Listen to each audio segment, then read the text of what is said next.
Malam itu, rumah terasa sunyi.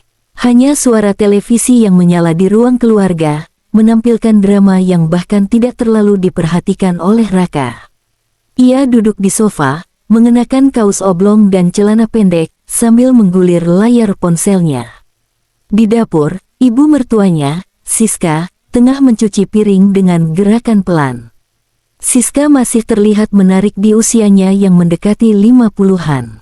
Kulitnya masih kencang, tubuhnya terawat, dan ada aura kedewasaan yang membuatnya berbeda dari wanita lain. Ia mengenakan daster tipis yang membentuk lekuk tubuhnya, dan rambutnya digelung asal, menyisakan beberapa helai yang jatuh di pelipisnya. Raka tidak pernah berpikir macam-macam tentang ibu mertuanya. Ia menghormatinya seperti ibu sendiri. Namun, belakangan ini, ada sesuatu yang berbeda dari cara Siska memperlakukannya. Dari dapur, Siska melirik ke arah menantunya yang masih sibuk dengan ponselnya. Bibirnya melengkung membentuk senyuman kecil. Ada sesuatu di dalam dirinya yang lama terkubur, hasrat yang suaminya tak lagi mampu bangkitkan. Ia mengelap tangannya dengan handuk kecil, lalu berjalan mendekati Raka. "Kamu belum tidur?" tanyanya. Suaranya terdengar lebih lembut dari biasanya. Raka menoleh sekilas dan tersenyum. "Belum, Bu. Lagi nggak ngantuk." Siska duduk di sampingnya, mungkin sedikit terlalu dekat. Ia menyandarkan punggungnya ke sofa dan menarik napas panjang. "Kadang, malam memang terasa panjang kalau nggak ada yang bisa diajak ngobrol," gumamnya, seolah berbicara pada dirinya sendiri. Raka mengangguk, tidak terlalu memikirkan ucapannya. Namun, Siska tidak berhenti di situ.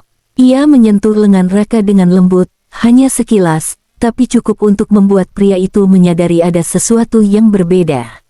"Raka," panggilnya, kali ini dengan nada yang lebih dalam. Raka menoleh, dan saat itu juga ia menangkap sesuatu di mata ibu mertuanya, tatapan yang bukan hanya sekadar perhatian seorang ibu pada menantunya. Ada sesuatu yang lebih dari itu. Detik itu, sesuatu di dalam dirinya mulai goyah. Raka menelan ludah, merasa sedikit gugup dengan tatapan ibu mertuanya yang begitu dalam. Ia tidak tahu harus merespons bagaimana, tetapi Siska tampaknya tidak tergesa-gesa. Ia hanya tersenyum kecil, lalu mengalihkan pandangannya kembali ke layar televisi seolah tidak terjadi apa-apa. Namun, Raka bisa merasakan sesuatu berubah. Beberapa menit berlalu dalam keheningan, hanya suara televisi yang menemani. Namun, Siska tidak bergerak dari tempatnya. Bahkan, tanpa disadari, ia mulai menyandarkan tubuhnya sedikit lebih dekat. "Kamu kelihatan lelah," gumamnya sambil melirik sekilas ke arah Raka. Raka mengangguk. "Iya, tadi kerjaan lumayan banyak." Siska tersenyum tipis. Tangannya bergerak ke paha Raka, hanya sekilas, seolah itu hanya sentuhan biasa. Tapi sentuhan itu terasa berbeda, lebih lama dari yang seharusnya.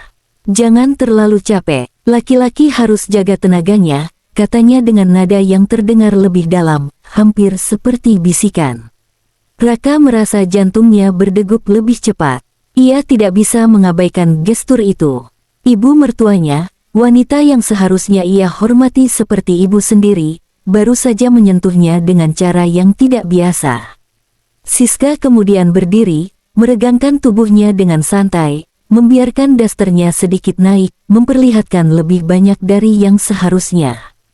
Raka menelan ludah lagi, mencoba mengalihkan pandangannya. "Aku mau buat teh. Kamu mau?" tanya Siska, menoleh ke arah Raka dengan senyum samar. Raka hanya bisa mengangguk. "Iya, Bu." Siska tersenyum lebih lebar sebelum berbalik ke dapur, meninggalkan aroma tubuhnya yang samar di udara. Raka bersandar ke sofa, menghembuskan napas berat. Ia tahu sesuatu sedang terjadi. Ia tahu seharusnya tidak memikirkannya lebih jauh. Tapi malam ini, batasan yang selama ini ada mulai kabur.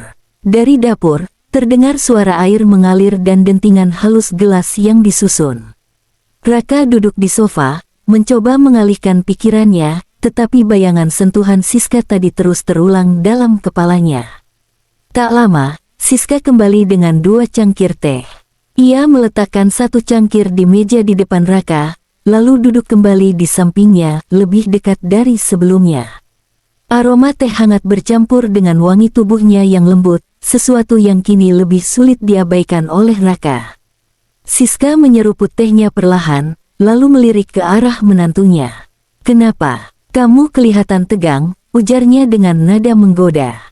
Raka tertawa kecil, mencoba bersikap santai. "Enggak, cuma kepikiran kerjaan." Siska menaruh cangkirnya di meja, lalu dengan santai menyandarkan kepala di bahu Raka.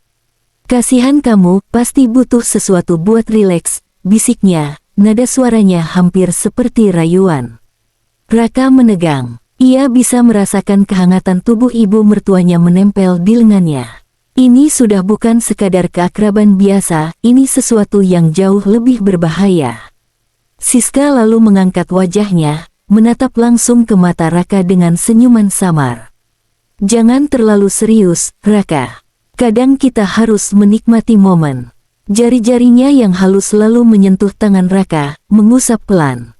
Tatapan mereka bertahan beberapa detik, cukup lama untuk membuat jantung Raka berdebar lebih kencang. Malam itu, batasan yang selama ini ada semakin menipis. Dan Raka tahu, jika ia tidak menghentikan ini sekarang, segalanya akan berubah. Hari-hari berlalu, tapi godaan Siska tidak pernah surut. Raka mulai menyadari bahwa setiap kali mereka hanya berdua di rumah, ibu mertuanya selalu menemukan cara untuk semakin dekat dengannya. Pagi itu, Raka baru saja keluar dari kamar mandi dengan handuk masih melilit pinggangnya. Ia tinggal di rumah mertua untuk sementara waktu karena istrinya sedang dinas luar kota, dan ayah mertuanya sering bepergian. Itu berarti banyak waktu yang harus ia habiskan hanya berdua dengan Siska. Saat ia menuju kamarnya, Siska sudah berdiri di ambang pintu, tersenyum tipis sambil memegang secangkir kopi. "Pagi, Raka," sapanya lembut. "Baru mandi, segar sekali." Raka tersenyum canggung. "Iya, Bu." Siska mengulurkan cangkir itu. "Aku buatkan kopi, biar pagimu makin segar." Raka menerimanya dengan ragu. Saat jarinya menyentuh cangkir, jari Siska juga sengaja menyentuh tangannya, lebih lama dari yang diperlukan. Raka tahu ini bukan kebetulan. Siska tertawa kecil, lalu memiringkan kepalanya. "Kamu di rumah sendirian terus, nggak bosan?" tanyanya dengan nada menggoda.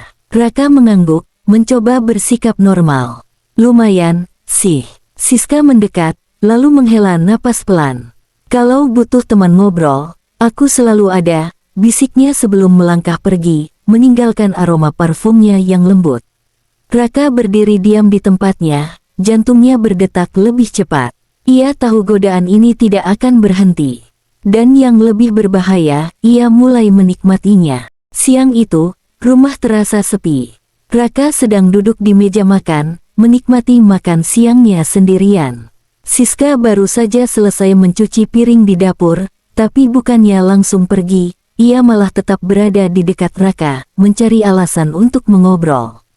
"Aduh, capek juga ya kalau sendirian di rumah," keluh Siska sambil meregangkan tubuhnya, sengaja menarik napas panjang hingga dadanya sedikit terangkat. Raka berusaha tidak melihat, tetapi matanya tak bisa sepenuhnya menghindar. Daster tipis yang dikenakan Siska terlihat semakin melekat ke tubuhnya yang berisi, memperlihatkan lekuk yang seharusnya tidak ia perhatikan. Siska lalu berjongkok di dekat meja, pura-pura mencari sesuatu di laci bawah. Gerakan itu membuat dasternya naik sedikit, memperlihatkan paha mulusnya. "Raka, lihat deh, aku kayaknya kehilangan tutup toples. Kamu lihat nggak?" tanyanya, menoleh dengan senyum menggoda. Raka menelan ludah. Dari sudut tempatnya duduk, ia bisa melihat terlalu banyak. Siska tetap berada dalam posisi itu lebih lama dari yang seharusnya, lalu sedikit membungkuk ke depan, membuat dasternya semakin ketat di tubuhnya. "Aduh, kok susah ya," gumamnya sambil menggoyangkan tubuhnya sedikit, seolah berusaha menjangkau sesuatu. Raka merasa tubuhnya semakin tegang. Ini sudah bukan godaan biasa. Siska jelas sengaja menunjukkan sisi dirinya yang seharusnya tidak ia lihat. Ibu mertuanya lalu menegakkan tubuhnya perlahan, menatap Raka dengan mata yang penuh arti. "Kamu kenapa? Kok kelihatan tegang?" tanyanya dengan nada menggoda. Raka tersenyum kaku. "Nggak apa-apa, Bu." Siska tersenyum tipis, lalu berjalan mendekat.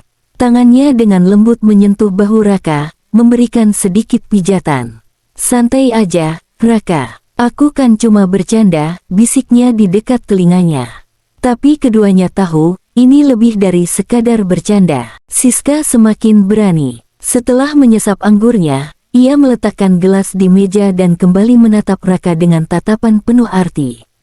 Ia tahu, menantunya itu sedang berusaha keras menahan diri, tapi ia juga tahu bahwa batas itu semakin tipis. Tangannya masih berada di bahu Raka, memberikan pijatan lembut yang semakin lama semakin turun. Ia bisa merasakan otot-otot Raka yang tegang di bawah sentuhannya. "Kamu terlalu kaku, Raka," bisiknya lembut, bibirnya begitu dekat di sisi wajah pria muda itu.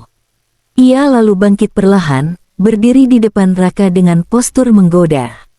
Daster tipis yang melekat di tubuhnya membentuk setiap lekuknya dengan sempurna, pinggulnya yang berisi, dada penuh yang sedikit terangkat karena napasnya yang semakin dalam, dan paha montok yang tampak begitu menggoda di bawah cahaya temaram ruang tamu. Dengan gerakan santai, Siska sedikit meregangkan tubuhnya, pura-pura menggeliat agar lebih nyaman. Gerakan itu membuat dasternya sedikit terangkat, memperlihatkan kulit mulusnya yang sebelumnya tersembunyi. Raka menelan ludah. Ia ingin berdiri, ingin menjauh, tapi tubuhnya terasa berat. Siska tersenyum nakal, lalu membungkuk sedikit di depannya, seolah ingin mengambil sesuatu di meja. Posisi itu membuat dasternya semakin jatuh, memberikan pemandangan yang seharusnya tidak ia perlihatkan. "Kamu kelihatan gelisah," gumamnya sambil melirik ke arah Raka yang masih terpaku di tempatnya. Ia lalu kembali duduk, kali ini lebih dekat, hingga paha mereka bersentuhan. Siska menyandarkan kepalanya di bahu Raka, tangannya perlahan turun dari bahu ke lengan, lalu ke dadanya, memberikan sentuhan ringan yang lebih dari sekadar perhatian seorang ibu mertua. Napas Raka mulai tidak teratur. Ia tahu ini sudah melewati batas.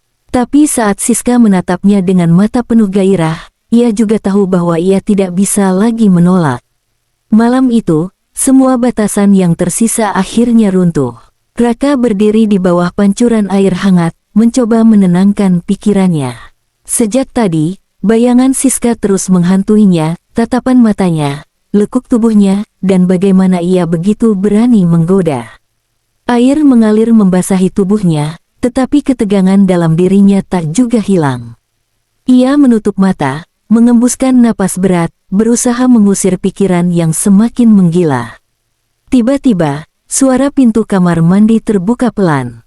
Raka tersentak, berbalik dengan cepat. Di ambang pintu, Siska berdiri dengan senyum tipis, masih mengenakan daster tipisnya yang kini sedikit basah akibat uap air di ruangan itu.